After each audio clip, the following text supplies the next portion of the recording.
Interesting, I must say, as we will be diving into a number of cases and factors to be considered in today's episode of Lade News. We start from Nigerian politics and security. Where are we heading? Will Nigeria survive 2027? All right. Hello and welcome to this critical and timely discussion. The title of today's episode is a question that lingers in the hearts of many Nigerians, both home and abroad.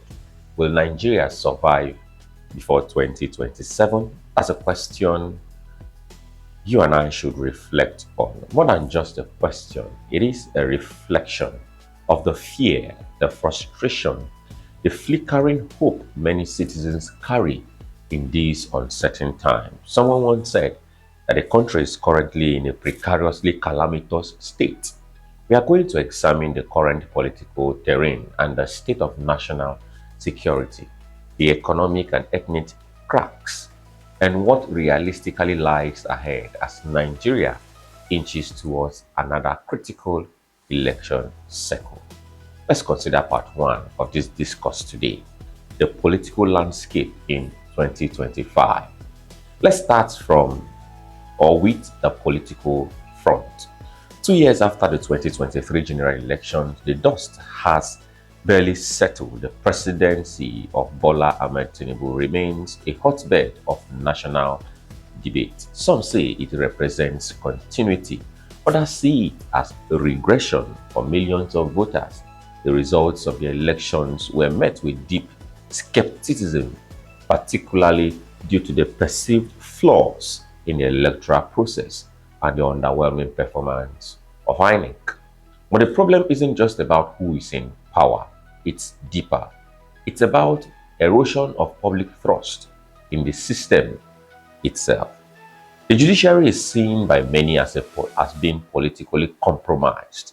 The National Assembly often appears disconnected from everyday Nigerian struggles, and opposition parties, the PDP, the Labour Party, and others, seems fractured, disorganized, and unable to present a unified alternative.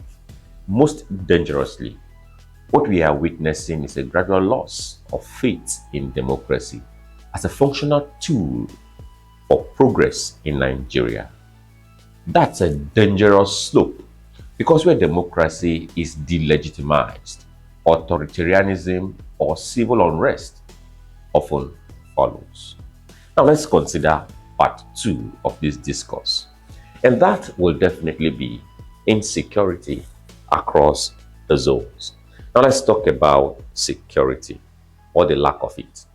Despite years of military spending, new service chiefs, and endless declarations of intent, Nigeria remains one of the most insecure places in West Africa. Let's look at the map. In the northwest, bandits operate like warlords, kidnapping school children, raiding villages, and outmaneuvering state forces. In the northeast, Boko Haram and ISWAP still launch deadly ambushes with displaced communities numbering in the millions. Let's now go to the north central. Struggles with farmer herdsmen conflict, often leading to bloodshed over grazing land and ancestral territories. To the southeast now, it continues to boil with IPOB-led secessionist agitation. Politicals in the southeast now, it continues to boil with IPOB-led secessionist agitation, police station attacks, and sit-at-home orders that have crippled local economies. And now to the south-south, though relatively calmer, simmers with anger over environmental degradation and unfulfilled promises from the Niger Delta amnesty programs. And in the southwest, court-related violence, cyber crimes, and the rising sense of lawlessness are on the rise. What do all these regions have in common? Let's take a look. They show that Nigeria's monopoly on the use of force is under threat. Citizens feel unsafe. Communities have created local vigilante groups, further blurring the lines between enforcement and lawlessness. This isn't just a security issue, it is a legitimacy issue. Let's come to part three of the discourse today, the economic burden. All these we've highlighted earlier. How does it play a role, or what role does it have on our economy as a nation? Even in the best political conditions, no country thrives when the economy is collapsing. Nigeria's economy woes are staggering. The naira is in free fall, trading above 1,200 naira to a dollar. Inflation is crippling. Food prices have more than doubled in 12 months. Youth unemployment stands out at over 50%. And since the fuel subsidy removal, transportation costs and cost of living have exploded across the board. Now, combine these numbers with the psychological toll of insecurity, and you have a powder keg, a desperate population, an overwhelmed government, a growing jackpot generation. The youth no longer believe change is possible here. The economy isn't just fragile, it is increasingly predatory. Small businesses are taxed into extinction.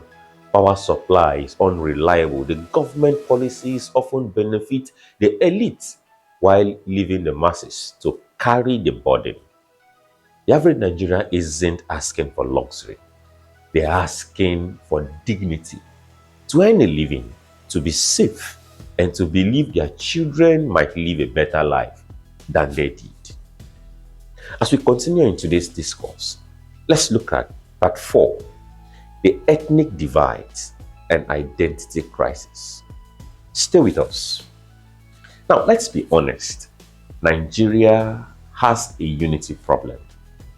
When a nation's people identify more with ethnicity, tribe, and religion than the country itself, you have a ticking time bomb. Every political appointment is scrutinized through the lenses of tribe. Every policy is questioned based on who benefits, North or South, Muslim or Christians. What we've seen recently, especially post 2023, is a resurgence in ethnic nationalism. The Igbo voices calling more loudly for Biafra, the Yoruba fraction revisiting Oduduwa Republic dreams, the middle health and minority groups feeling forgotten. The northern community is talking about the loss of power balance. This is no longer quiet discontent. It's loud, digital, and very dangerous. The national question is this: should Nigeria remain one country? It's no longer a fringe debate. It's mainstream. So how can Nigeria survive? It's a question you and I have to attend to. How can our dear nation Nigeria survive? That depends not just on governance, but on whether citizens believe there is still value in the union. Oh, there was a country called Nigeria. Let's move down to part number 5 of this discourse today: regional and global position. Regionally, our dear country Nigeria is losing ground. Once the giant of Africa, Nigeria's influence in ECOWAS is now shaky. The military coup waves across West Africa has exposed the fragility of democratic institutions. Foreign investment is fleeing, not because of corruption, but because Nigeria is now seen as high risk. So pathetic, if I must say. China, Russia, and the US, they are all watching, but a few are betting heavily on Nigerians' long-term sustainability. The danger now: as Nigeria weakens, external players may exploit divisions, backing fractions, funding separatists, or using debt diplomacy to increase influence. The journey continues as we consider part 6, the path forward. Is it a collapse or a correction? Now, Pay close attention to this. Here is the truth. Nigeria can survive, but survival isn't guaranteed. We are in what political scientists call a pre-collapse moment, a dangerous phase where institutions are weak, social trust is low, and elite competition is on a high. What happens next depends on four things. One, political will. Will leaders finally put country before ethnic and personal gains? Can reforms go beyond slogans? Two, security overhaul. Nigeria needs a complete reset. Community policing, military reforms, intelligence modernization, and tech-based crime fighting. Three, economic inclusion. Policies must be designed to lift millions, not just protect the elite. Investment in infrastructure, agriculture, and education is non-negotiable. And then let's look at the fourth one, national identity reviewed. It's our country. We need a unifying narrative. A unifying narrative, not just one Nigeria, but why Nigeria as a country matters. Without shared purpose, no country can last. And as we wrap up today's episode of this discourse, will Nigeria survive before 2027? So, will Nigeria survive before 2027? It's a question for you and for me. But I have an answer for you. Yes, but only if we collectively as a nation act.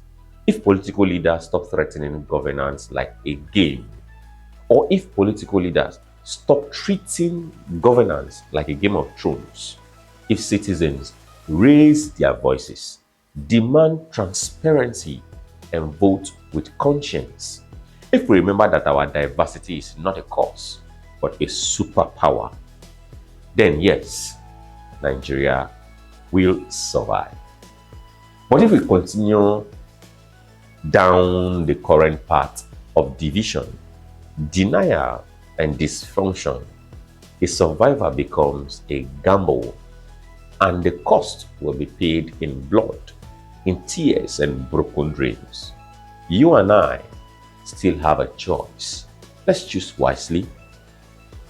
If you watch this far, it means you care deeply about our dear nation, Nigeria's future. But caring isn't enough. Action is what matters. Here's my challenge to you watching. Stay informed. Don't spread fake news. Get involved in your community, in civil conversations, and in national issues. Hold leaders accountable. Your voice, your vote, your demand for justice matters. And finally, share this video with at least 3 people who need to hear this message. Together, we can spark conversations that put Nigeria towards survival, stability, and success before 2027. The time to act is now. Let's not leave Nigeria's survival to chance. Thank you for staying tuned, and see you next time.